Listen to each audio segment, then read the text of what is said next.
Hello friends, അസ്സലാമു അലൈക്കും. Rabies കിച്ചണിലേക്ക് എല്ലാവർക്കും സ്വാഗതം. ഇന്ന് നമുക്ക് അധികം ഇൻഗ്രീഡിയൻസ് ഒന്നുമില്ലാതെ വളരെ വേഗത്തിൽ ഒരു വെജിറ്റബിൾ തീയൽ എങ്ങനെ തയ്യാറാക്കാമെന്ന് നോക്കാം. അതിനായി ഞാൻ ഒരു വഴുതനങ്ങ ഈ ഒരു വലിപ്പത്തിൽ അരിഞ്ഞെടുത്തിട്ടുണ്ട്. 3-4 വെണ്ടയ്ക്ക അരിഞ്ഞെടുത്തിട്ടുണ്ട്. പടവലങ ചെറുതായി അരിഞ്ഞെടുത്തിട്ടുണ്ട്. 2 സവാള അരിഞ്ഞെടുത്തിട്ടുണ്ട്. 2 തക്കാളി,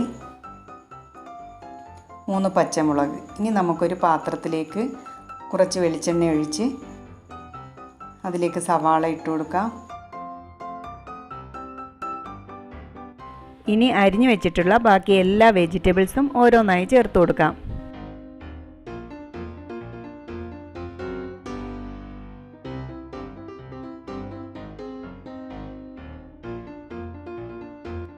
ഇതിലേക്ക് ആവശ്യത്തിനുള്ള ഉപ്പും 1/2 ടീസ്പൂൺ മഞ്ഞൾപ്പൊടിയും കുറച്ച് കറിവേപ്പിലയും ചേർത്തിട്ട് എല്ലാം കൂടി നല്ലതുപോലെ ഒന്ന് ഇളക്കി യോജിപ്പിക്കാം.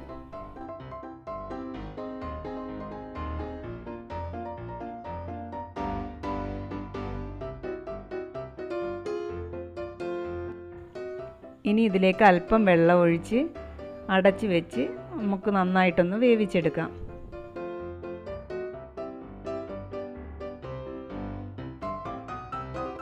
ഇപ്പോൾ വെജിറ്റബിൾസ് എല്ലാം നല്ലതുപോലെ വെന്ത് വന്നിട്ടുണ്ട്. ഇനി നമുക്ക് ഇതിലേക്ക് 1 ടേബിൾ സ്പൂൺ മുളക് പൊടി ചേർത്ത് എല്ലാം കൂടി ഒന്ന് മിക്സ് ചെയ്തെടുക്കാം.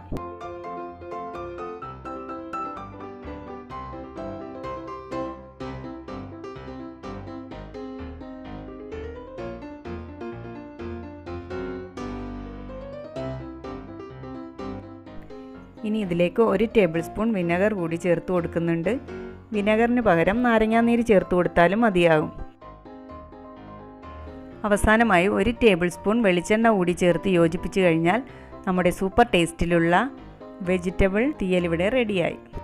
മറ്റ് കറികളൊന്നുമില്ലാതെ ഈ ഒരു തീയൽ മാത്രം മതി നമുക്ക് ചോറ് കഴിക്കാൻ. എല്ലാവരും ഒന്ന് ട്രൈ ചെയ്ത് നോക്കണേ. എൻ്റെ ചാനൽ ലൈക്ക് ചെയ്യാനും ഷെയർ ചെയ്യാനും സബ്സ്ക്രൈബ് ചെയ്യാനും മറക്കരുതേ. ഇൻഷാ അല്ലാഹ് നമുക്ക് മറ്റൊരു വീഡിയോയുമായി വീണ്ടും കാണാം.